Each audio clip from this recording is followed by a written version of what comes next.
Magandang araw mga kaibigan. Bigyan natin ngayon ng reaction opinion itong post ni Attorney Vic Rodriguez. Ang title niya is Trump aka Duterte. Nagmura po si President Trump sa galit sa nangyayaring kaguluhan sa Middle East. Sabi niya, ito, bago natin pakinggan yung pagmumura ni President Trump, ito, pakinggan muna natin bago yung post niya. No? Ito ang pagmumura. That have been fighting so long and so hard that they don't know what the fuck they're doing. Do you understand that? Basically, have two countries that have been fighting so long and so hard that they don't know what the fuck they're doing. Do you understand that? Yeah. Basically, have two countries. Ganyan din magsalita si Pangulong Duterte, no? What the fuck? So, I don't know kung sino yung mga countries na pinapatamaan niya na lumalaban. Kaya lang, hindi nila alam ano yung nilalabanan nila. So, ganyan po ang mga ugali ng mga decisive, strong leaders. Okay, ito yung... That have been fighting so long and so hard. Basahin natin yung post ni... That they don't know what the fuck they're doing. Do you understand that? Basically, Sabi ni Attorney Rodriguez, bakit tahimik?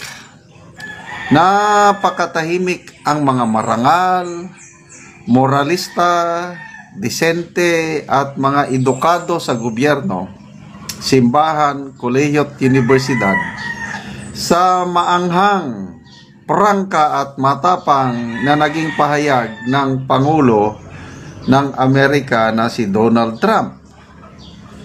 Nasa bingit na tayo ng World War III. Abala pa rin ang Marcos administration sa political persecution ng mga kritiko at impeachment laban kay Vice Presidente Sara Duterte. Kailan kaya magiging abala ang pamahalaan upang tugunan ang mga mahalagang usaping panlipunan tulad ng kahirapan, kagutuman, korupsyon, kriminalidad, droga at inflation? Yun ang tanong. So, delikado itong kalagayan natin ngayon, itong nangyayari sa Iran at Israel. Apektado tayo. So anong pinagtutuunan ng gobyerno ngayon? Duterte pa rin. Okay, magbasa lang tayo sa mga comments ha. Sabi ni Tata, walang silbi ang presidente administration ngayon. Renzi Selling, I really like the way he speak straightforward like Mr. Rodrigo Duterte.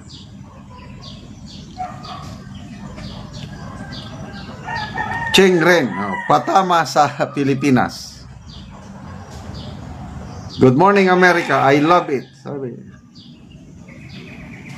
Okay, so speaking of President Trump, kahapon, nagsimula ata, meron silang NATO summit sa The Hague, Netherlands. Nandun ang mga government leaders, mga matataas. At nandun din si Tatay Digong natin nakakulong. Kaya merong i-share ko sa inyo, may malungkot na post ni Kipi Chu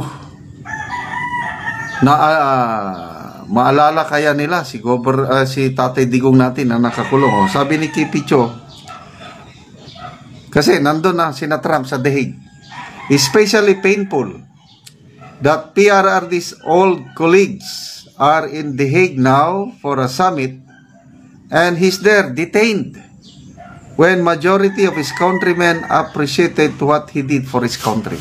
Diba? Yun ang kung minsan gumaganon na lang ako, parang bangungot ang nangyari kay Tatay Digong. 63% pa rin ang Pilipino na nagtitiwala sa kanya sa latest survey ng Pulse Asia. Kalos kalahati lang yung tiwala sa sitting president. 32% lang ang Marcos Jr. Samantalang siya na nakakulong, 63% may tiwala sa kanya. So that's something. Tapos, ayun, nakakulong siya. Di ba? Sakit. I wish the worst kind of karma for the people who are responsible for this. Pati na rin ang mga anak nila. Nako, medyo mabigat yun. But anyway, yan ang law ng karma eh. Kung ano ang iyong itinanim, yan din ang aanihin mo. So, dalawang klase ang karma.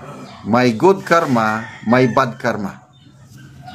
Ako, naranasan ko na yan sa aking pagtulong. Bigla na lang ako dahil habang tumutulong ako, nakikita ko, ako naman natutulungan. Nung una, gumagawa ako ng masama nung kabataan ko pa. Nako, grabe ang masamang balos. Yung babalik at babalik. Kasi, talagang whatever you sow, you reap. Kaya, itong gumawa nito kay Tatay Digong, gustuhin man nila hindi, darating at darating ang karma, bad karma sa buhay nila. Champs AK, sabi niya, the people behind his kidnapping will face the generational curse, meaning passed down through their families over multiple generations.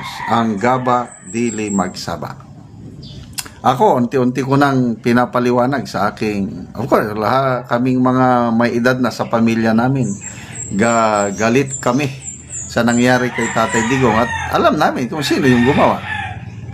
So, ito ngayon, ipapasa namin sa aming mga anak, sa mga apo. Yun na yung generational, kung sino yung mga kagagawan na may kagagawan, kung sino pa ang presidente na nakagawa ng maganda sa bansa, siya pa ang nagdurusa ngayon. Ngayon, pumapayat na siya. I don't know kung kailan siya makalabas sa kulungan. Kaya ituloy po natin ang pagdarasal na sana yung petition for interim release ni PRRD sa tulong ng Diyos ay maaprubahan para makalabas na ang ating minamahal na Tatay Digong. Nagawin nilang opsyonal ang utos na saligang batas. Papayag ba tayo na ipapatakas nila muli ang kurap sa pananagutan? Kaya ang panawagan natin, litisin, litisin, Sara Duterte, litisin. Nagawa ang dakila, pasabilis, takbo, takbo, takbo.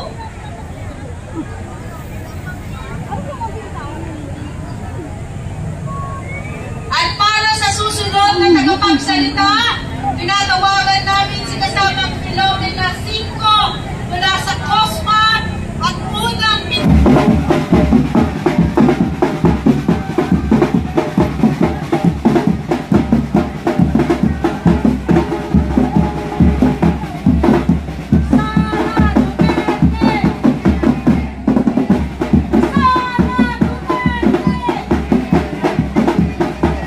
singing ng pananagutan. Ang community singing po bilang pagsasara na rin habang ginagawa ang photo ops. Isa-isa lang po. Wala na kami sa paso. Yung media